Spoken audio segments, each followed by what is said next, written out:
contiguous memory locations में पढ़ा होना चाहिए data. What does it mean by contiguous memory locations? All instructions that are sequence or occupying sequential addresses, because your processor is configured in such a way that it will take one instruction from one address, then the next instruction from the next address, so on and so forth. Sequentially execute करेगा unless there is something like a jump. Jump क्या होता है मैं भी बाद में बताऊँगा. Jump अगर ऑकर कर जाता है ना बीच में तो फिर आपका सीक्वेंस टूटता है, अदरवाइज सीक्वेंशली सब कुछ एग्जीक्यूट हो रहा है. ठीक है ना. अच्छा, मेमोरी एक banking storage, volatile storage device, does not hold data temporarily. Each instruction occupying one address in the memory location. ठीक है ना. Depending on the size of memory, there can be many addresses. For example, if you're looking at a 4 GB memory, that means 4 billion addresses. ठीक है ना. इसी तरह आप memory बढ़ा लोगे तो और ज़्यादा एड्रेसेस होने लग जाते हैं. ऐसे ही है ना. अच्छा, आपके पास मेमोरी के अंदर इंस्ट्रक्शंस कंटिन्यूस पड़े होंगे. आपका सीपीयू पहली इंस्ट्रक्शंस एग्जीक्यूट करना शुरू करेगा. एंड वी अंडरस्टैंड कि प्रोग्राम काउंटर एक रजिस्टर होता है जो कि सीक्वेंशली फोर्स कर रहा है आपके सीपीयू को एक एड्रेस से दूसरे एड्रेस पे जंप करने के, because it is incrementing the address by 1. ठीक है ना. पहला एड्रेस अगर 100 है तो अगला 101 ही होगा लाजमन. और वो क्यों 101 होगा? Because it is understood all instructions will be stored in contiguous memory locations. अभी कुछ पड़ा हुआ है मेमोरी में, थोड़ी देर बाद कुछ और पड़ा होगा बिकॉज वॉलेटाइल. ठीक है ना. और एक टाइम पे एक मेमोरी एड्रेस में सिर्फ एक ही इंस्ट्रक्शन पड़ी होनी चाहिए लाजमन. ठीक है. अच्छा, उसके अलावा वॉन न्यूमन आर्किटेक्चर के हमने बेसिक लेआउट देखा था. इसमें फ्यू बेसिक कंपोनेंट्स है. there's your arithmetic logic unit which is responsible for handling all the arithmetic, which is addition, subtraction, multiplication, division, mod, ये सारे काम हो रहे हैं. ठीक है ना. एंड लॉजिकल यूनिट जिसमें आपके पास एनी इसको क्या कहते हैं स्टेटमेंट को, लॉजिक प्रोपोजिशन. लॉजिक प्रोपोजिशन क्या होता है? एक ऐसा ऑपरेशन जिसका आंसर ट्रू या फॉल्स में आता है. So all logic propositions greater than, less than, and, और ये सारी चीज़ें आपकी लॉजिकल यूनिट हैंडल कर रहा होता है as well as the arithmetic operation. जी बच्चे. Yep. Yep. I thought just increment. Wasn't that what the It holds the address of the next instruction. इसके अंदर एड्रेस होता है. ठीक है ना. अच्छा जी, उसके अलावा आपके पास जो ये सारे कंपोनेंट्स हैं, हाँ, then there is the control unit. Control unit के 5 के करीब हमने पर्पस बताए थे. कोई एक बता दें, एनीवन. जी जस्ट आप बताओ Ishal, one purpose of the control unit. giving signals to input output. ठीक है. Control signals to all parts of the computer to handle an instruction. ठीक है ना. Anyone else? एक हो गया. सो बेसिकली हमने क्या देखा कि control unit is basically responsible for sending control signals to all parts of the computer. और वो कंट्रोल सिग्नल्स भेजोगे तो एक्चुअल एग्जीक्यूशन टेक प्लेस करेगी. So which brings us to the purpose number 2. It actually executes the instructions. जब instruction नहीं कि आप instruction लिखी है, चलिए एक डिकोड हो गया, सब कुछ हो गया, एग्जीक्यूट कौन कर रहा है? वो आपका कंट्रोल यूनिट कर रहा है by sending the relevant control signals. इसके अलावा क्या कर रहा था? डिकोडिंग. डिकोडिंग क्या होती? Anyone? What is responsibility of decoding? What is decoding the process? एक इंस्ट्रक्शन को माइक्रो इंस्ट्रक्शन में कन्वर्ट करना होता है before execution. That is decoding, also handled by the control unit. And it manages 2 clocks. एक आपका सिस्टम क्लॉक है और एक आपका इंटरनल क्लॉक है. इंटरनल क्लॉक कौन सी एक्टिविटीज़ को रेगुलेट करता है? कम ऑन वेक अप, क्या हुआ है? All activities inside the processor. ठीक है. And system clock regulates the activities outside the processor. दोनों डिफरेंट क्यों है? Because events occurring inside the processor occur at a much faster rate as oppose to events occurring outside the processor. तो 2 separate clocks होना यहाँ पे ज़रूरी होता है. ठीक है ना. ये फ्यू फीचर्स यहाँ पे कंट्रोल यूनिट. इसके अलावा हमारे पास कंट्रोल यूनिट और ALU के अलावा रजिस्टर्स होते हैं. रजिस्टर क्या चीज़ होती है? एक very small storage device, few bytes. ठीक है ना. आप समझो कि 64 किलोबाइट का होगा. ठीक है ना. सॉरी 64 बिट्स का होगा. ठीक है ना. 64 बिट्स का एक रजिस्टर. ठीक है ना. Very small, both capacity as well as storage. Sorry capacity and size. बहुत छोटा साइज़ है बिकॉज उसने प्रोसेसर का पार्ट है तो फिजिकली भी बहुत छोटा साइज़ होता है. और उसने 64 के बिट्स के अलावा नहीं स्टोर करना तो उसका कैपेसिटी भी बहुत थोड़ी है. But very fast because it is part of the processor. It is occurring at the processing cycle. तो वो उस गीगाहर्ट्ज़ की रेट पे ऑपरेट कर रहा होता है. उसके अंदर रीड राइट ऑपरेशंस वेरी तेज़ी से ऑपरेट कर रहे होते हैं. पर्पस क्या है कि वाइल एग्जीक्यूशन जो है ये असिस्ट करता है आपके प्रोसेसर को for holding data at different stages. ठीक है ना. डिफरेंट रजिस्टर्स का डिफरेंट पर्पसेस है. ठीक है ना. 2 categories of registers. One is the general purpose register and the other is the special purpose register. General purpose register कौन सा था? एक ही है. No arithmetic logic unit is not a register. Anyone else? Accumulator, ठीक है ना, उसका नाम है accumulator, ACC, ठीक है ना, उसके अंदर डाटा भी हो सकता है, इंस्ट्रक्शन भी हो सकता है. Basically it is holding data while the arithmetic logic unit is carrying out its operations, ठीक है ना. फिर बाकी आपके पास स्पेशल पर्पस रजिस्टर, जल्दी से गो थ्रू कर लेते हैं. Special purpose register number 1 program counter. क्या पर्पस है प्रोग्राम काउंटर का? होल्ड. अच्छा, स्पेशल पर्पस जब हम कहते हैं ना, स्पेशल पर्पस का मतलब ये होता है कि एक तो उसके कंटेंट्स लाजमन कोई एक ख़ास किस्म के होंगे, ठीक है ना, और वो जो कंटेंट्स है they mean something very special, ठीक है ना, hence the term special purpose. Now program counter contents will always be always address. शाबाश, ऑलवेज एन एड्रेस, ठीक है ना. Address of what? The next instruction. शाबाश, ठीक है. So why do we need a program counter? Because हमने understand किया था कि प्रोसेसर एक सिंक्रोनाइज्ड तरीके से काम कर रहा होता है. Everything has to happen as a timed, ठीक है ना, and there is no waiting. हमारी कोशिश होती है कि प्रोसेसर की वेटिंग कम से कम की जाए. हमने देखो ऑपरेटिंग सिस्टम में देखा था कितनी ग्रेट लेंथ्स पे जा रहा था आपका operating system to use different algorithms ताकि प्रोसेस और प्रोसेसर दोनों का वेटिंग टाइम कम से कम हो. यही है ना. तो अब देखो, अगर आप ये सारा कुछ करने के बाद आप प्रोसेसर का आर्किटेक्चर में वेटिंग का एलिमेंट ख़त्म ना करें तो फ़ायदा. तो इसलिए हम प्रोग्राम काउंटर का इस्तेमाल करते हैं जो पहले से अगले इंस्ट्रक्शन का एड्रेस अपने पास रखता है, ताकि जब प्रोसेसर इस करंट इंस्ट्रक्शन से फारिग हो तो it can go directly to the program counter. वहाँ पे अगले इंस्ट्रक्शन का पहले से एड्रेस पड़ा होता है, ठीक है ना. फिर आ जाता है MAR stands for what? Memory. पर कंटेंट इसके हमेशा क्या होंगे? पर्पस क्या है इसका? ऑफ. जहाँ से अभी आपने डाटा रीड करना है या जहाँ पे अभी आपने डाटा लिखना है, राइट नाउ दिस साइकिल, ठीक है ना. So if you are writing something in the memory और reading something from the memory in this cycle, कहाँ से हो रहा होगा, कहाँ पे लिख रहे होगे, वो एड्रेस MAR में पड़ा होगा, ठीक है ना. Then we have something called the MDR, also called the MBR, ठीक है ना, memory data register, right. What is the purpose of the memory data register? Holds. अच्छा, डाटा क्या होता है by the way? How do you define a data? Data can be some value, number वगैरह, can be an instruction as well, and it can also be an address, ठीक है ना. ज़रूरी नहीं है कि वो सिर्फ डाटा ही होगा, उसके अंदर बीच में एड्रेस भी हो सकता है, कुछ भी हो सकता है, ठीक है ना. MAR में तो स्पेसिफिकली एड्रेस ही होता है ना. यहाँ पे आपके पास है कि data it can be anything from a value, an instruction और as well as an address, ठीक है ना. अच्छा, ये कौन सा एड्रेस, ये कौन सा डाटा होता है MDR के अंदर? जो आपने अभी पढ़ा होगा इस साइकिल में या अभी लिखना है मेमोरी के अंदर, ठीक है ना. अब देखो, जो एड्रेस जहाँ से आपने अभी पढ़ा है वो MAR में पढ़ा था, वो डाटा पढ़ के आपने MDR में रख दिया, राइट. जो डाटा आपने अभी लिखना है मेमोरी के अंदर उसका एड्रेस MAR के अंदर है, और जो डाटा लिखने वाला है वो MDR के अंदर है.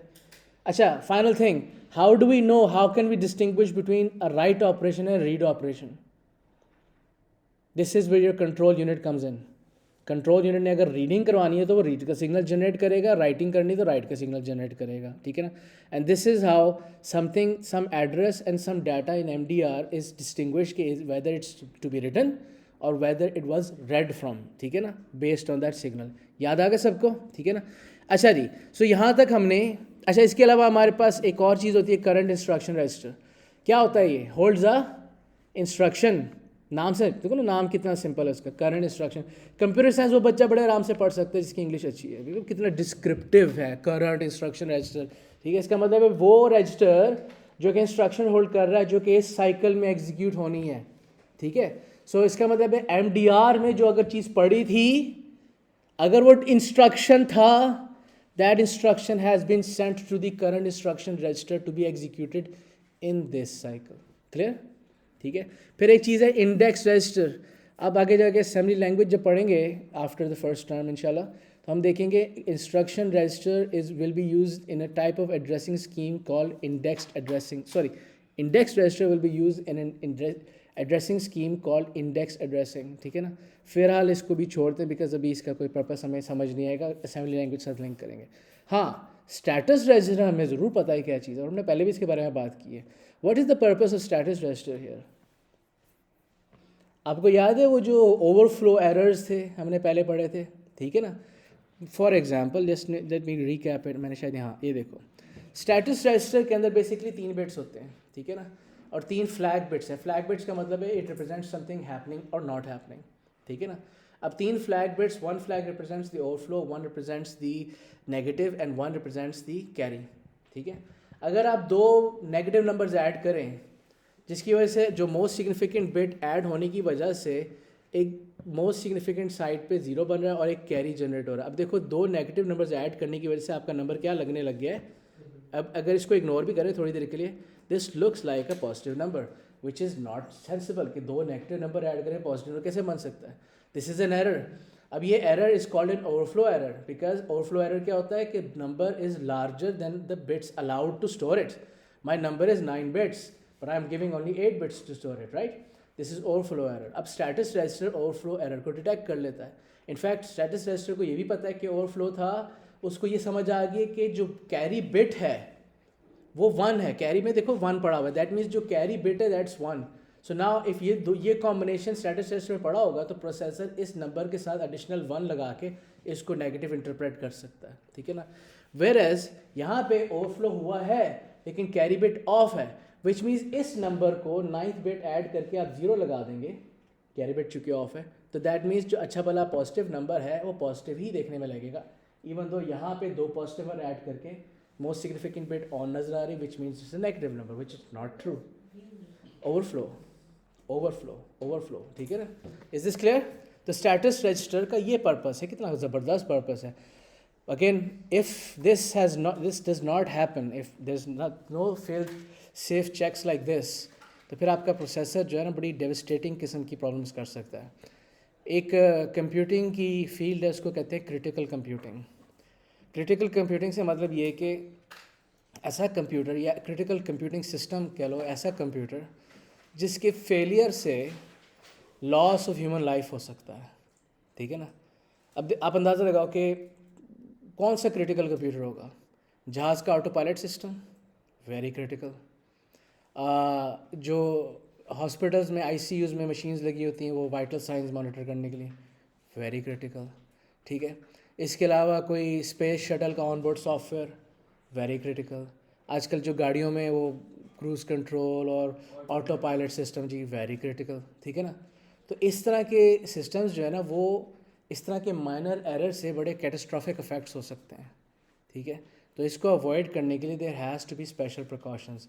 इनफैक्ट मैंने आपको एग्जांपल भी बताई थी कि जिसको हम कहते हैं अपना फॉल्ट टॉलरेंट सिस्टम, जैसे कि नासा यूज़ करता है. एक ही डाटा को 5 प्रोसेसर्स प्रोसेस कर रहे हैं, रिज़ल्ट किसका एक्सेप्ट किया जाएगा, जो मेजॉरिटी प्रोसेसर्स का आउटकम आ रहा होगा. अगर एक ही प्रोसेसर ने रिज़ल्ट प्रोड्यूस किया, you have nothing to compare it with कि ये सही है कि गलत है. लेकिन अगर एक ही डाटा को 5 प्रोसेसर्स प्रोसेस कर रहे हैं तो 5 अपना अपना रिजल्ट प्रोड्यूस करेंगे. तो 5 में से अगर 4 की एक वैल्यू है that means that must be the right one.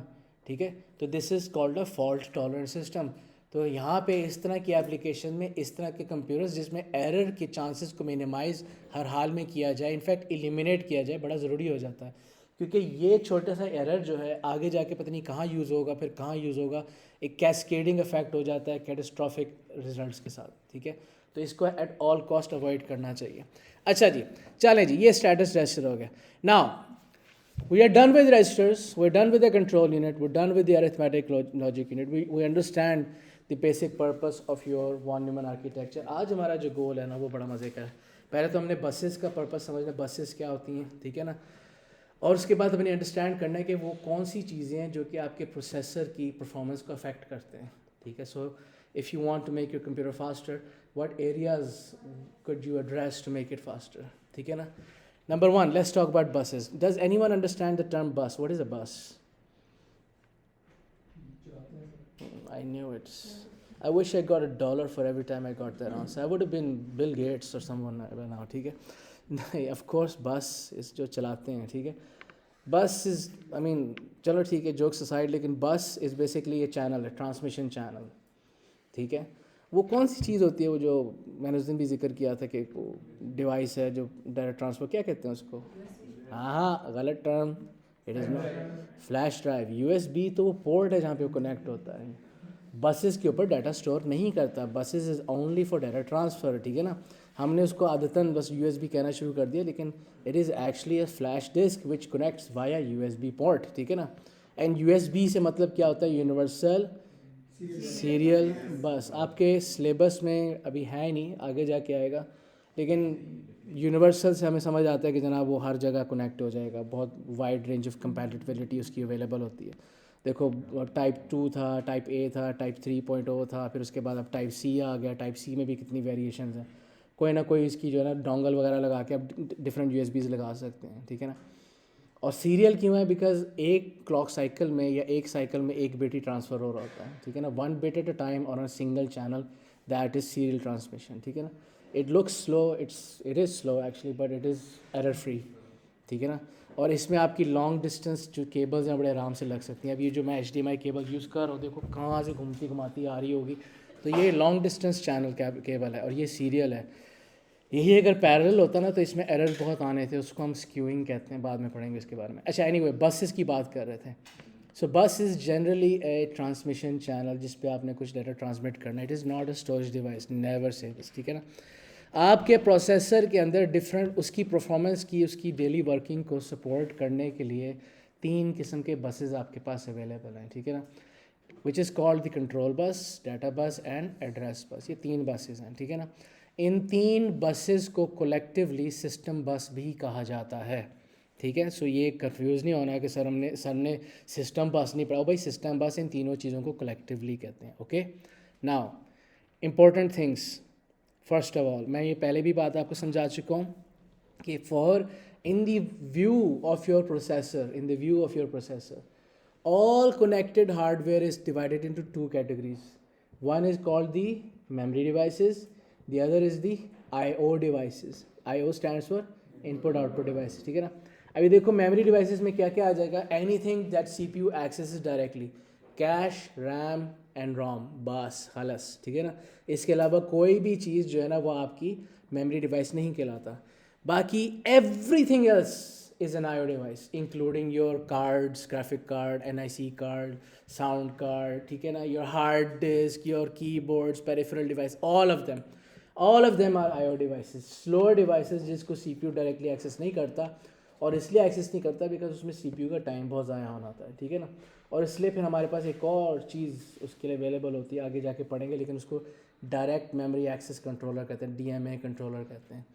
In simple terms, CPU delegates accessing these slow devices to another piece of hardware called a DMA.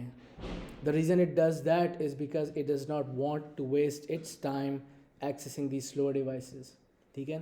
तो CPU जब कुछ कर रहा है उस दौरान direct memory access controller IO devices से data receive कर रहा है, और जब वो रिसीव कर लेगा तो मेमोरी को फिर वहाँ से फॉरवर्ड हो जाएगा। Meanwhile CPU is doing its own thing, ठीक है ना। सो बेसिकली CPU का टाइम बचाने के लिए, आइडल टाइम जो है ना मिनिमाइज़ करने के लिए, ठीक है। Will talk about that later. First of all let's understand कि ये IO डिवाइसेस जो हैं ये बेसिकली आपको मैंने समझा दिया है कि इनमें भी सब कैटेगरीज होती हैं। ना first of all hardware is divided into memory and IO devices, right? If my processor wants to communicate with these devices, it does it through something called controllers. Memory के लिए मेमोरी कंट्रोलर होता है, IO device के लिए IO controller होता है, agreed. अच्छा, further more आपकी IO डिवाइसेस भी 2 किस्म की होती हैं, एक इंटरनल डिवाइसेस होती हैं और एक पेरिफेरल डिवाइसेस होती हैं। Internal devices are all the devices, IO devices that are encased inside the computer, casing, इसमें आपके हार्ड डिस्क और कार्ड्स वगैरह सारे आ जाते हैं। और पेरिफेरल डिवाइसेस कौन से होते हैं, जो आप एक्सटर्नली कनेक्ट करते हैं, ठीक है ना। पेरिफेरल डिवाइसेस का बेसिक पर्पस जो है ना वो आपकी कंप्यूटिंग की फंक्शनैलिटी को इन्हांस करना। देखो मुझे 2 स्क्रीन्स चाहिए, मैंने मल्टीमीडिया कनेक्ट कर दिया, मुझे कीबोर्ड माउस वगैरह चाहिए तो मैंने वो कनेक्ट कर दिया, प्रिंटिंग चाहिए मैं printer, these are all externally connected, therefore these are called peripheral devices. If my processor wants to connect with a peripheral device, it does through by an external port. If it wants to communicate with internal devices, it does through by internal ports. ठीक है ना। ये कुछ terminologies हैं, आप familiarize कर लें अपने आप को, ठीक है। मैं दोबारा रिपीट करता हूँ, IO devices can be internal and external devices. External devices are also known as peripheral devices. All devices that are connected externally are peripheral devices. All devices that are encased inside the processor casing, that is your internal devices. Agreed? Internal devices connected via internal ports, peripheral devices connected via external ports. कुछ भी हैं external हो या internal हो, कहलाते वो IO devices ही हैं, ठीक है ना. बाकी दूसरे हैं वो आपकी मेमोरी डिवाइसेस हैं. For the CPU to interact with these IO or memory devices, it interacts with two different types of controllers. For memory devices there is the memory controller, and for IO devices there is the IO controller. Clear? ये बात सबको समझ आ गई है? अच्छा, now अब असल बात पे आते हैं, बसेस, ठीक है ना. With respect to buses, you only need to know three things about each bus, apart from the name I think. Number one, वो बस ट्रांसफ़र क्या करती है. नंबर टू, उसकी डायरेक्शन ऑफ कम्युनिकेशन क्या है. एंड नंबर थ्री, किन दो टाइप्स ऑफ डिवाइसेस को वो कनेक्ट करती है. That's all you need to know, this three things. Is this clear? Okay, let's start off with the first one, address bus. ठीक है ना. Address bus by the name suggest it is transmitting addresses, only addresses. Agreed? दूसरी बात, address bus जो है uni directional होती है. इसका मतलब है इस पे जो एड्रेस ट्रांसफ़र हो भी रहा है तो एक ही डायरेक्शन में हो रहा है. And last thing, address bus is connecting, एक तरफ लगा हुआ है MAR और दूसरी तरफ लगा हुआ है मेमोरी एंड IO कंट्रोलर्स. ठीक है. तो इसका मतलब ये हुआ कि मेरा एड्रेस बस एड्रेस ट्रांसफ़र कर रहा है unidirectionally between the MAR and memory and IO devices. बात समझ आ रही है ना. अच्छा, अब आ जाते हैं next thing which is called the data bus. As the name suggest, it is meant to transfer data. It is also meant to do it bidirectionally. ठीक है ना. And last thing, the data is being transferred between MDR and दूसरी तरफ memory and IO devices. ठीक है ना. सो एक तरफ MDR लगा होगा, दूसरी तरफ मेमोरी IO डिवाइसेस, और आपका CPU बाई डायरेक्शनली डाटा यहाँ से पढ़ भी रहा है और यहाँ पे लिख भी रहा है. Agreed? Last thing is called the control bus, also by directional. It is capable of sending control signals. ठीक है. And it does it by directionally between, एक तरफ लगा हुआ है कंट्रोल यूनिट और दूसरी तरफ memory and IO devices. Notice कि हर डिवाइस की दूसरी तरफ मेमोरी IO डिवाइसेस ही हैं. Agreed? MDR and memory IO devices. Control bus, control unit and memory IO devices. And address bus, MAR and memory device IO devices. ठीक हो गया. अच्छा, MAR unidirectional, बाकी दोनों जो है by directional. So does it go from MAR to the memory IO? हाँ, ऐसे. Or like- नो, MAR से उधर जाता है. ठीक है ना. अच्छा जी. And that is it. That is generally all you need to know about the buses. यहाँ तक कोई क्वेश्चन है तो पूछ लें. ठीक है. अच्छा जी, अब यहाँ पे कंट्रोल बस की विड्थ का मेंशन हुआ है. ठीक है. विड्थ से मतलब क्या होता है कि एक bus which is, these are all parallel buses by the way. ठीक है ना. पैरेलल बसेस का मतलब क्या है? Multiple bits over multiple channels in the same time, in the same go. ठीक है. All of these internal component जितने भी हैं ना आपके प्रोसेसर के अंदर, चाहे मेमोरी डिवाइसेस हो या IO डिवाइसेस, वो मोस्टली पैरेलल होते हैं. ठीक है. पैरेलल डिवाइसेस में एक बड़ा मसला होता है. मैं आपको थोड़ा सा एक्सप्लेन कर देता हूँ कि ये पैरेलल डिवाइस का फ्लॉ क्या है. सिंस अब ज़रा समझें कि मेरे पास अगर एक पैरेलल चैनल है, बस है, जो कि 8 बिट्स का है, राइट. इसका मतलब है कि 8 चैनल्स एग्जिस्ट करते हैं, 8 सेपरेट इंडिविजुअल पाथ्स एग्जिस्ट करते हैं इस केबल के अंदर. ठीक है ना. And I am capable of sending 8 bits in one go because it's parallel, right. अच्छा, अब पैरेलल ट्रांसमिशन का एक बहुत बड़ा मसला ये होता है कि हर इंडिविजुअल चैनल के अंदर वो जो कॉपर बेस्ड होते हैं ना, वो तो अगर किसी एक चैनल की रेजिस्टेंस में थोड़ा सा फ़र्क पड़ जाए, वेरिएशन, स्लाइट वेरिएशन आ जाए, तो इसका मतलब ये कि एक बिट जो है बाकी बिट से बाद में पहुंच रहा है. ठीक है. बिकॉज उसकी स्लाइट ट्रांसमिशन रेट में फ़र्क आ गया. Because of that one bit may arrive later than the rest. अब जब बिट्स का ऑर्डर चेंज हो जाए तो 1 एंड 0 इधर उधर होने का मतलब डाटा करप्ट हो गया ना, यही तो फ़र्क होता है ना डाटा में, 1 एंड 0 का फ़र्क होता है। सो अगर आपके पास 4 1 4 0 जा रहे थे लेकिन उसमें से एक 1 रह गया और 0 पहले पहुंच गया, इसका मतलब आपकी बिट्स का ऑर्डर चेंज हो गया। अब जब आपके बिट्स का ऑर्डर चेंज हो गया दैट मीन्स डाटा चेंज हो गया, ठीक है, and this is known as data corruption. This affect is called data skewing, और स्क्यूइंग सिर्फ पैरेलल ट्रांसमिशंस में ही होती है, ठीक है ना। जब मैं सीरियल डाटा ट्रांसमिट कर रहा होता ना तो मेरे पास चैनल ही है कि मैंने एक बिट करके भेजना है, तो there is no chance of bits being out of order because it's can go in 1 bit at a time. So हम जब भी लॉन्ग डिस्टेंस, अच्छा हाँ अभी बात करते हैं कि पैरेलल ट्रांसमिशन का हमें फ़ायदा क्या नज़र आता है। I am capable of sending multiple bits और multiple channels in the same time, obviously it's can allow faster data transmission, right. लेकिन इसका जो स्क्यूइंग का फैक्टर है इसकी वजह से हम इसको लॉन्गर केबल्स के लिए यूज़ नहीं कर सकते, बिकॉज अगर आप केबल की लेंथ छोटी रखते हैं ना तो स्क्यूइंग कम होती ही नहीं है, ठीक है। इसलिए जब भी आप देखो ना केबल लंबी लगी हुई है, जैसे कि ये HDMI की केबल है, जैसे USB केबल है, ये डेफिनेटली सीरियल होती हैं because they can not be parallel. अगर पैरेलल इतनी लंबी केबल में इसका डाटा करप्ट होने लग जाता है, ठीक है। सो लॉन्ग डिस्टेंस केबल्स में आप सीरियल ट्रांसमिशन कैरी आउट करके बड़ा कन्वीनियंटली आप डाटा ट्रांसफ़र कर सकते हैं without error.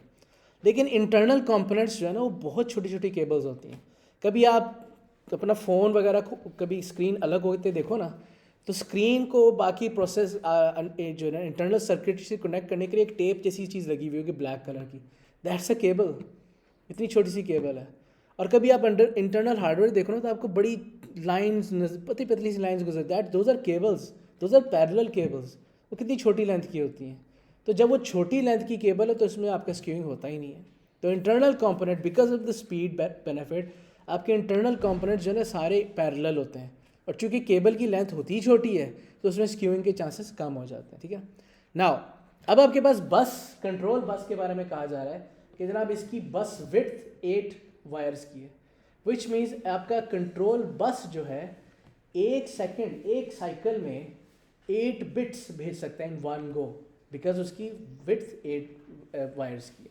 So I can send 8 bits of a control signal in one go. अच्छा, अब मुझे इस एनालॉजी को सुन के मैं आपसे क्वेश्चन पूछना चाह रहा हूँ कि अगर आई can send 8 bits in one go on the control bus, तो मेरा कंट्रोल सिग्नल जो है मैक्सिमम कितने बिट्स का होगा। एक जो कंट्रोल सिग्नल जा रहा है वो कितने बिट्स का होगा, 8 बिट्स का, बिकॉज वो चैनल ही 8 बिट्स का, इससे बड़ा तो नहीं हो सकता ना। अच्छा, अगर मेरे पास एक कंट्रोल सिग्नल 8 बिट्स का है तो इस तरह के कितने डिफरेंट सिग्नल्स जनरेट हो सकते हैं।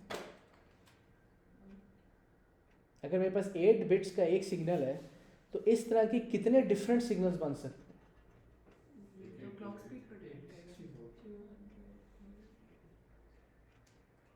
8 bits per signal, how many signals, different signals can I generate using 8 bits?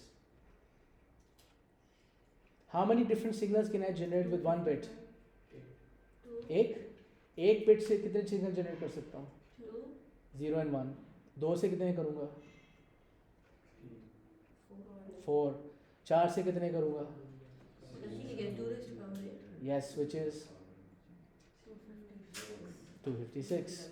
इसका मतलब है 8 बिट्स के कंट्रोल बस से मैं 8 बिट का कंट्रोल सिग्नल भेज सकता हूँ, that is a total of 256 different signals, right. अच्छा, अब इसकी विड्थ बढ़ाने का फ़ायदा नहीं है मुझे, यानी मैं चलो उसको 16 वायर्स कर देता हूँ। अब 16 वायर्स का मतलब ये कि मेरा as control signal is gonna be 16 bits.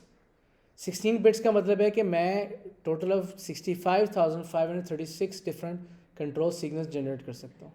अगर मेरा प्रोसेसर जो है इस काबिल ही नहीं है कि इतने ज़्यादा सिग्नल्स जनरेट करे, डिफरेंट सिग्नल्स जनरेट करे, इसका आर्किटेक्चर ही नहीं इतने ज़्यादा सिग्नल्स सपोर्ट करता, तो फ़ायदा, ठीक है ना। तो हमारा जो परफॉर्मेंस के पॉइंट ऑफ व्यू से ना कंट्रोल बस का इतना कोई इफेक्ट है नहीं। हमारा जो परफॉर्मेंस के जो इम्पैक्ट करने वाली चीज़ें ना वो बसेस के पॉइंट ऑफ व्यू से वो डाटा बस और आपकी एड्रेस बस होती है। मैं अभी इस पे आता हूँ, ठीक है ना। सो हमारी टिपिकली समझे कि कंट्रोल बस 8 बिट्स की होती है, that means allowing a processor to generate up to 256 different signals, ऐसा ही है ना। अच्छा जी, आगे चलते हैं। Now factors affecting your clock speed, ठीक है ना. Number 1 factors affecting system performance, sorry. Number 1 clock speed. How would you define clock speed by the way? क्या डिफाइन, किस तरह डिफाइन करोगे क्लॉक स्पीड को? Clock cycles in 1 second. Number of cycles in 1 second, ठीक है. और इसके अलावा number of instructions handled in 1 second, ठीक है ना. और जैसे हमारे पास 2.3 गीगाहर्ट्ज़ क्लॉक रेट है, दैट मीन्स कि मेरा प्रोसेसर जो है 2.3 बिलियन साइकिल्स पर सेकंड पे चल रहा है, ठीक है ना. That means it is also capable of handling 2.3 billion instructions पर सेकंड. ऐसा ही है ना, ठीक है. अच्छा, तो मेरे पास सबसे पहले अप्रोच जो है अपने सिस्टम की परफॉर्मेंस इंक्रीज करने की, वो तो यही है कि आप क्लॉक स्पीड बढ़ा दें. Have you ever heard of the term overclocking? क्या होता है वो? आप उसका क्लॉक रेट बढ़ा के रखते हैं, ठीक है ना. आपने कभी गौर करो ना कि क्लॉक स्पीड की रेटिंग शुरू होती है जैसे 3.2 गीगाहर्ट्ज़ टू 5 गीगाहर्ट्ज़. अब वो 5 गीगाहर्ट्ज़ क्या है, उसकी मैक्सिमम क्लॉक रेट है. अगर आप ओवर क्लॉकिंग करें ऐसे प्रोसेसर पे, then you're forcing it to run at 5 gigahertz at all times, ठीक है ना. अब 5 गीगाहर्ट्ज़ पे ऑल टाइम चलने का हमें फ़ायदा तो नज़र आता है, it's operating much faster obviously, लेकिन what would be the disadvantage of such approach?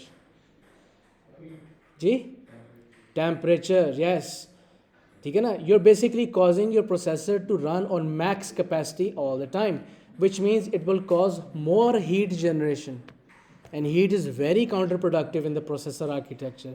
आपके इंटरनल सर्किटरी बड़ी डेलिकेट होती है, मेल्ट करने लग जाती है if it's not manage properly, ठीक है ना. मोर ओवर आपकी ओवरऑल इंटरनल आर्किटेक्चर का वेयर एंड टेयर बढ़ने लग जाती है. और सबसे इंपॉर्टेंट बात यह कि बाकी सारे डिवाइसेस शायद इस क्लॉक रेट पे ऑपरेट करने के काबिल ना हो, because of which synchronisation issues occur होने लग जाते हैं. आपकी ओवरक्लॉकिंग होती है, लेकिन सीपीयू जो है ओवरक्लॉकिंग पे जाता है, but OS regulates when and where to do it. For example, कुछ ऐसी टास्क है जो सीपीयू चाहता है जल्दी से हो जाए और आपका टाइम कम से कम ज़ाया हो, जैसे कोई अपडेट इंस्टॉलेशन है, तो अपडेट इंस्टॉलेशन में हो सकता है ओवरक्लॉकिंग थोड़ी देर के लिए कर दे, लेकिन ये नहीं हो सकता कि वो हर वक्त करेगा उसको. आपने कभी गौर किया ना कि अपडेट इंस्टॉल होने के बाद सिस्टम भी गर्म हो रहा होता है. इनफैक्ट आपका कंप्यूटर आपको अपडेट इंस्टॉल करने नहीं देता जब तक आप उसको बैटरी से कनेक्ट ना करें, चार्जर से कनेक्ट ना करें, या आपकी बैटरी 80% से ऊपर ना हो. वो क्यों कह रहा है? बिकॉज ओवरक्लॉकिंग उसने करनी है, हीट पैदा होनी है, बैटरी ज़्यादा खर्च होनी है, तो उसको अवॉइड करने के लिए वो ये चीज़ आपको कह देता है पहले. And why it's doing overclocking? Because it does not want to waste your time, ठीक है. आप ज़ाहिर उस टाइम पे अपडेट्स के दौरान the system is unavailable to you, खासतौर पे जब ओएस अपडेट हो रहा होता है, तो वो जल्दी से करने के लिए ओवरक्लॉकिंग थोड़ी देर के लिए कर लेगा, अदरवाइज हर वक्त नहीं होता, ठीक है. अच्छा जी, सो पहली तो इफेक्ट है क्लॉक रेट. दूसरी चीज़ है core. How would you define a core? Anyone here who knows what a core is? कहते तो बड़े शौक से हो ना, मेरे फ़ोन के अंदर इतने कोर्स हैं, मेरा कंप्यूटर के अंदर इतने कोर्स हैं, पता भी है क्या है?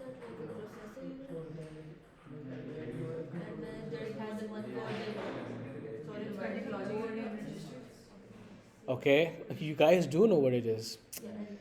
Humbled, ठीक है ना. Humble pie, day, breakfast, lunch and dinner, ठीक है. अच्छा जी, क्या होता है? It's basically it's a unit that has its own control unit, own ALU and set of registers. In short, it's a separate processor, ठीक है ना. Anyone know why we need cores? To make processing faster. Why? It divides one instruction into multiple parts. Multitask और multiprogramming, सोच समझ के बोलना, बड़ा फ़र्क है. Multi no no no no no no no no no no no एक बात नहीं है, ठीक है. Multiprocessing, multiprogramming, multitasking are 3 separate things, ठीक है. एवी एक बात ना कहो इसको, जैसे मैं कह दूँ बिजनेस और अकाउंटिंग एक ही चीज़ होती है. No, not at all. मुझे ऐसी लगती है. वैसे मुझे कहते थे कि आप आईटी पढ़ा लेंगे, they think anything doing with computers is the same thing, ठीक है. No, it's not the same thing, ठीक है. एनी हाउ, कोर क्या चीज़ है? जैसे हमने एक्सप्लेन किया हुआ है जनाब कि आपका कंप्यूटर है a separate processor all together, ठीक है ना. But the cores originated, why do we need cores? इसके पीछे ज़रा हिस्ट्री में जाने की ज़रूरत है. एक होता है इसको मोर्स प्रिंसिपल कहते हैं. क्या कहते हैं? Morse principal. मोर का प्रिंसिपल ये था कि उसकी ऑब्जर्वेशन ये थी कि when processing power was basically growing, तो आपके प्रोसेसर के ऊपर ट्रांजिस्टर्स लगे होते हैं, ठीक है ना, जो कि उसकी प्रोसेसिंग पावर डिटरमिन करते हैं। तो मोर की ऑब्जर्वेशन ये थी कि एवरी ईयर आपके प्रोसेसर के अंदर प्रोसेसिंग पावर डबल होती जा रही है। Every year processing power double होती जा रही है, ठीक है ना। अब प्रोसेसिंग पावर डबल होने का मतलब ये है कि you are requiring the double amount of transistors on the processor, ठीक है ना। अच्छा, एट द सेम टाइम आपके प्रोसेसर का साइज भी छोटा होता जा रहा है, ठीक है ना। सो इट मीन्स कि वो adding double the transistors on a smaller area, which means कि मेरे transistors nearer to each other आने लग गए, राइट। और इवेंचुअली क्या होना था, इसका साइड इफेक्ट क्या होना था, सो व्हाट, इवेंचुअली एक और मसला ज़्यादा ख़तरनाक मसला है जी, जगह तो एक और मसला है, heat. When these transistors are coming closer together, they will start generating more heat, ठीक है ना। अब वो heat is actually counterproductive। तो मोर का प्रिंसिपल ये था कि आपकी प्रोसेसिंग जो है, आप ट्रांजिस्टर्स बढ़ाए जाएं, एक टाइम आएगा कि ट्रांजिस्टर्स और स्पेस की ऐसा एक रेशो बन जाएगा कि मज़ीद प्रोसेसिंग इंक्रीज नहीं होगी, टेपरिंग इफेक्ट आ जाएगा, ठीक है। सो उसका ये प्रिंसिपल है। अब उस प्रिंसिपल को सामने रखते हुए एक्सपर्ट्स ने सोचा कि instead of increasing the number of transistors on one processor, why not all together create another processor, ठीक है। यानी एक ही परफॉर्मेंस इंक्रीज करने के लिए प्रोसेसर ही बढ़ा लें। And this is the first time we saw something called a dual core processor. दो कोर्स आ गए थे, ऐसे ही ना, नाम सुना होगा आपने डुअल कोर। डुअल कोर के बाद फिर क्वाड कोर, फिर ऑक्टा कोर, फिर हेक्सा कोर। अब ये इंटेल i9 के प्रोसेसर 24 कोर्स होते हैं, ठीक है। More processor means more multitasking as well as multiprocessing, and therefore increasing the overall throughput. So now, for example, इसका एक साइड इफेक्ट भी है, Let's just say ये इशाल सामने बैठी है, मैं इसको कहता हूँ कि तुमने ना ये 10 प्रोग्राम बनाने हैं। On average it takes Ishal to do one program in 1 hour। तो इशाल को तो टाइम कितना लगेगा, 10 घंटे, ठीक है ना। मुझे बड़ा तरस आता है इशाल, मैं कहा नहीं चलो इशाल को मैं ना शायद 9 और ग्रुप मेंबर्स दे देता हूँ। अब टोटल प्रोग्रामर्स कितने हो गए, अब वही काम कितने में पूरा हो जाएगा, एक। नो, दैट्स द थिंग, ठीक है ना। असल में कुछ टाइम इशाल का बाकी सबसे कम्युनिकेशन में भी ज़ाया होगा, तुम ये करो, तुम वो करो, तुम ये करो। बीच में इशाल जो है वो डांटे भी करो, तुम्हें काम क्यों नहीं कर रहे, ठीक है ना। तो इसका मतलब है जो काम घंटे में होना था शायद वो 1.5 घंटे में जाके हो जाए, ठीक है। यही इशू जो है आपकी कोर्स का भी होता है। बेशक कोर्स सेपरेट प्रोसेसेस हैं, but they are connected to each other, and there is something called inter processor communication which is constantly happening. जब कोर्स आपस में मिलके काम कर रहे हैं तो आपस में कम्युनिकेशन नहीं होएगी। इसका मतलब है कुछ क्लॉक साइकिल्स वो कम्युनिकेशन पे भी ज़ाया कर रहे होंगे। सो more course means more cycles. Let me show you a very poorly drawn diagram ताकि आपको समझ आ जाए ना। नहीं ज़रूरी है यार, समझो बात को, मेरी मजबूरी है यार, it's a dirty job, somebody's gonna do it, ठीक है। Okay, single processor doing everything chilling, ठीक है ना। Dual processor, now we have a communication channel, थोड़ा सा टाइम ज़ाया होगा इसमें, ठीक है। ले आओ जी जनाब क्वाड कोर ले आओ, बड़ा शौक है आपको, ठीक है। That means each processor must have its own communication channel directly. कितने चैनल्स बढ़ते जाओगे, डाल दो अभी इसी के अंदर, आप 4 और ऐड कर दो, कितने कम्युनिकेशन चैनल्स बन जाएंगे। Every processor has to communicate directly with another processor, and imagine 24 cores, कितने चैनल्स होंगे इनके बीच में और कितनी कम्युनिकेशन टेक प्लेस कर रही होगी, ठीक है। बेशक प्रोसेसिंग पावर आपकी इंक्रीज हो रही है, बट उसमें कुछ टाइम जो है ना आपका कम्युनिकेशन में भी वेस्ट हो रहा है। Is this clear? ओके जी, next up we got cache. Cache क्या होता है, कैशे कहते हैं क्या, कैश कहते हैं, क्या कहते हैं, मैंने तो कैची भी सुना हुआ है। It's not my first language, I don't care, ठीक है ना। अब बताओ क्या होता है कैशे, ठीक है। क्या पर्पस क्या है इसका, क्या करता है, CPU और क्या करता है, मेमोरी डिवाइस होती है। Can you specify which device it is? मुझे बताने को दिल कर रहा है, वैसे मैं क्या करूँ, ठीक है ना. Do you guys know what a RAM is? Okay, do you know the RAM की टाइप्स होती हैं दो, कौन सी होती हैं? डायनामिक रैम और wow this class, are you sure ये ए लेवल्स में आपका थर्ड ईयर नहीं है? ठीक है, इस dynamic RAM and static RAM, ठीक है ना, गॉड फॉरबिड, खुदा ना खास्ता, आपको फ़र्क पता है इन दोनों में?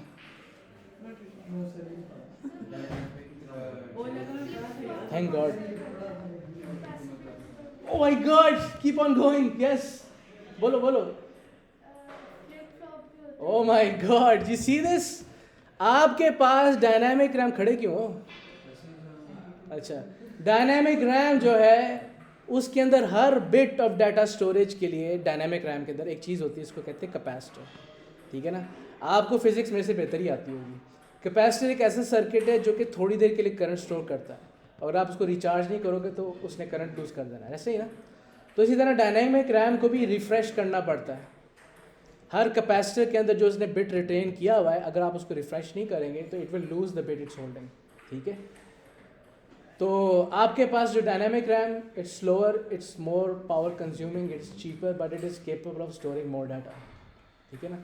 अब आ जाते हैं न्यूअर टेक्नोलॉजी में, जिसको स्टैटिक रैम कहते हैं. उसके अंदर हर बिट ऑफ डाटा स्टोरेज के लिए कैपेसिटर नहीं बल्कि एक और चीज़ यूज होती है, इसको फ्लिप फ्लॉप कहते हैं. Flip flop is a combinational circuit. You will be studying it next year. ठीक, नो द सेकंड टर्म. ठीक है, अब फ्लिप फ्लॉप क्या होता है, उसको रिचार्ज करने की ज़रूरत नहीं होती, it's much faster, low power consumption है, बट इट्स वेरी एक्सपेंसिव. ठीक है ना. It is also capable of storing lesser data. आपकी जो डायनामिक रैम है वो आपकी मेन मेमोरी होती है, और जो स्टैटिक रैम है वो आपकी कैश होती है. ठीक है ना.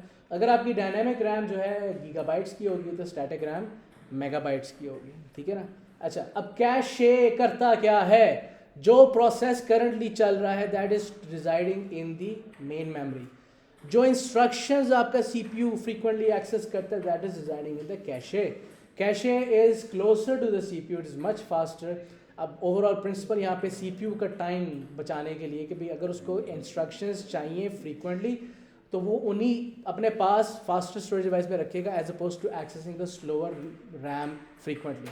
That is the main purpose here. तो अगर आप कैशे का साइज बढ़ा दो, उसको फास्टर कर दो, सीपीयू के पास कर दो, दैट मीन्स आपको ओवरऑल परफॉर्मेंस इंक्रीज हो जाएगी and the CPU will have to access the main memory lesser and lesser. Is this clear? Okay जी. अब जो असल ब्रेन बस्टर आ रहा है ना वो ज़रा सुन लें. After this topic is close. ठीक है ना. फेच डिकोड एग्जीक्यूट साइकिल हम कल कर लेंगे, कोई बात नहीं. ब्रेन बस्टर, बस विड्थ.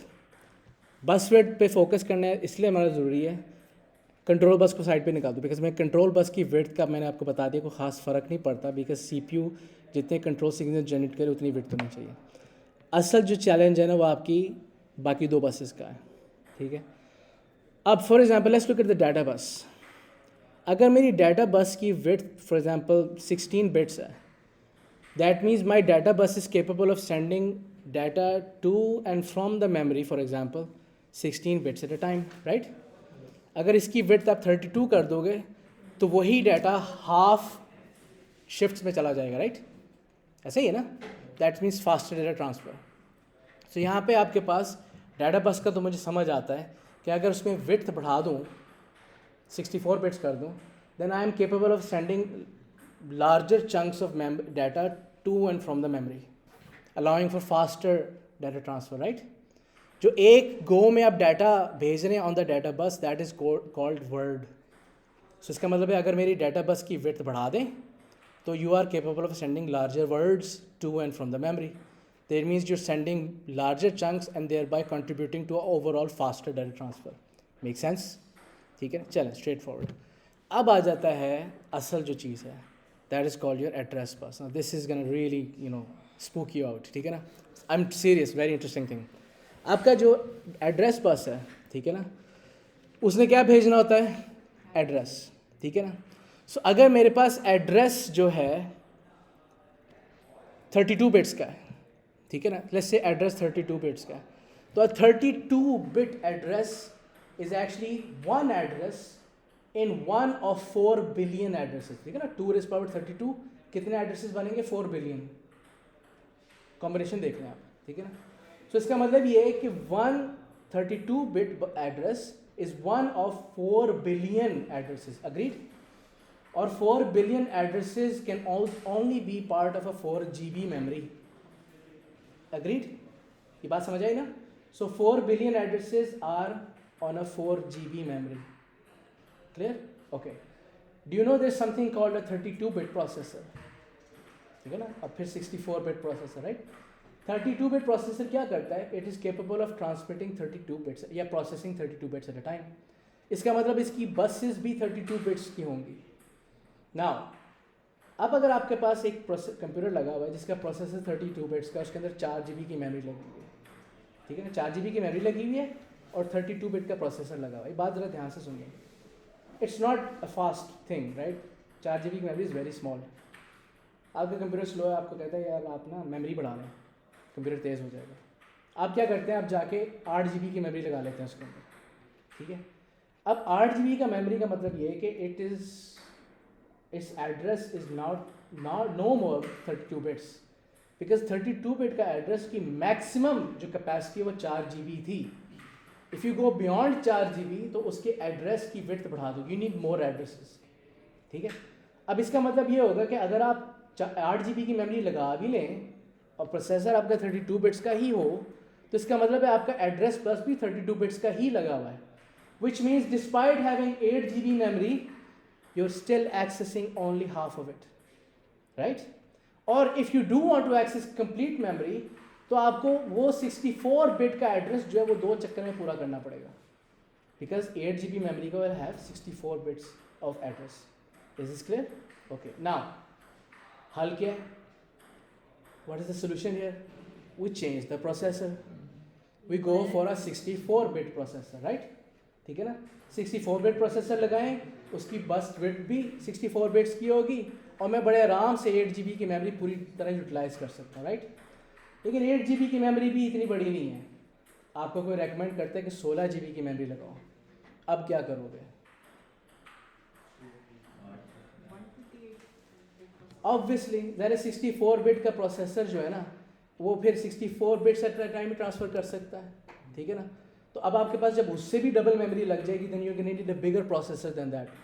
एंड ऑब्वियसली 64 से नेक्स्ट जंप जो है वो 128 बिट्स का ही होता है, राइट? ऐसा ही है ना. आपके पास कौन है 120? आपकी मेमोरी कितनी लगी हुई है? 64 ही है. Anyone who has a larger than 8 GB memory? तुम्हारे पास कितनी है? और तो आपके 128 बिट का हर्ट्स कितने चल रहे हैं? पता नहीं, ठीक है. 128 बिट वाला प्रोसेसर है कौन सा, ये पता है क्या? क्या एपिक? वो तो 128 बिट प्रोसेसर का नाम? अच्छा, उसने नाम भी रख लिया. Oh, it doesn't exist. There is no such thing as a 128 bit processor. Do you know why? Do you know why? हम by the way हम प्रोसेसर की बिट्स बढ़ा क्यों रहे हैं? Because now we have a larger memory, right? Do you know why we don't have a 128 bit processor right now? Because now wrap your hand around this. Current 64 bit processor is capable of supporting up to 16 exabytes of memory. Exabytes कितने होते हैं? 1 exabyte is 1024 petabyte, 1 petabyte is 1024 terabyte, 1 terabyte is 1024 gigabytes. तो current 64 bit का processor 16 exabytes की memory support कर सकता है. There is no 16 exabyte memory. I don't see it happening next 20 years either. ठीक है. So इसका मतलब है 64 bit processor is okay for the next 20 years. जब कल को 32 exabytes की मेमोरी आएगी ना, तब आप टेंशन लेंगे कि 128 बिट का प्रोसेसर चाहिए. फिलहाल we're good. ठीक है. हमारे देखो, this is math, this is how crazy it is कि आप 32 बिट से मैक्सिमम 4 बिलियन 4 GB और 64 बिट से मैक्सिमम 16 exabytes तक आपकी रेंज चली जाती है. दैट्स अब अंदाजा करो 128 बिट का टाइम आएगा कितनी बड़ी मेमोरी सपोर्ट कर रहा होगा वो, ठीक है. So that is why we do not have more than 64 bit. We don't need it, ज़रूरत ही नहीं है उसकी. इससे बड़ी मेमोरी आपके पास है ही नहीं, ठीक है. और जो भी हैं मेमोरी कितनी exabyte, it does not exist, ठीक है. उनकी भी जो मेमोरी देखो ना, वो एक मेमोरी थोड़ी ना होती है. वो क्या कहते हैं उसको, उनके जो स्टोरेज डिवाइसेस हैं वो रेड आर्किटेक्चर में redundant array of inexpensive disks, it's a whole shelf of devices, storage devices. वो कोई एक चीज़ पे थोड़ी ना रिलाई कर रहे होते हैं, ठीक है ना। और वो एक भी लेस से एक भी 32 GB की मेमोरी लगी हुई है, बहुत बड़ी है। Look at that, 116 exabyte, no way close, we're good, ठीक है। जब ये मसला आ जाएगा ना, ये 32 exabytes की मेमोरी, फिर हमारा 16 बिट का प्रोसेसर स्ट्रगल करेगा, नॉट बिफोर दैट, ठीक है ना। ओके जी, we are done discussing the factors affect